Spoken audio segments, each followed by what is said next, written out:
ನಮಸ್ಕಾರ. ಜೀನಿ ನ್ಯೂಸ್ ವೀಕ್ಷಕರಿಗೆ ಸ್ವಾಗತ. ಅಪಘಾತ ಸ್ಥಳಕ್ಕೆ ಇಂದು ಭೇಟಿ ನೀಡಿದ ಪ್ರಧಾನಿ ನರೇಂದ್ರ ಮೋದಿ ಅವರು ಅಹಮದಾಬಾದ್ನಲ್ಲೇ ಸಚಿವರು ಹಾಗೂ ಉನ್ನತ ಅಧಿಕಾರಿಗಳೊಂದಿಗೆ ಹೈ ಲೆವೆಲ್ ಮೀಟಿಂಗ್ ನಡೆಸಿದ್ದಾರೆ.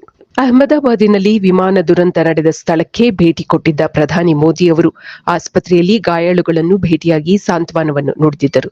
ಜೊತೆಗೆ ವಿಮಾನ ದುರಂತ ನಡೆದ ಸ್ಥಳಕ್ಕೂ ಭೇಟಿ ನೀಡಿ ಪರಿಶೀಲನೆ ನಡೆಸಿದ್ದರು. ಗಾಯಾಳುಗಳು ಚಿಕಿತ್ಸೆ ಪಡೆಯುತ್ತಿರುವ ಆಸ್ಪತ್ರೆಗೂ ಭೇಟಿ ನೀಡಿದ್ದ ಪ್ರಧಾನಿ ಮೋದಿ ಅವರು ಗಾಯಗೊಂಡವರ ಆರೋಗ್ಯವನ್ನು ವಿಚಾರಿಸಿದ್ದರು.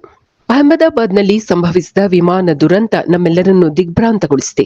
ಹೃದಯ ವಿದ್ರಾವಕ ರೀತಿಯಲ್ಲಿ ತಮ್ಮವರನ್ನು ಕಳೆದುಕೊಂಡಿದ್ದಾರೆ. ದುಃಖಿತ ಕುಟುಂಬಗಳಿಗೆ ನನ್ನ ಸಂತಾಪಗಳು. ಓಂ ಶಾಂತಿ ಎಂದು ಪ್ರಧಾನಿ ನರೇಂದ್ರ ಮೋದಿ ಅವರು ಟ್ವೀಟ್ ಸಂದೇಶ ಮಾಡಿದ್ದಾರೆ.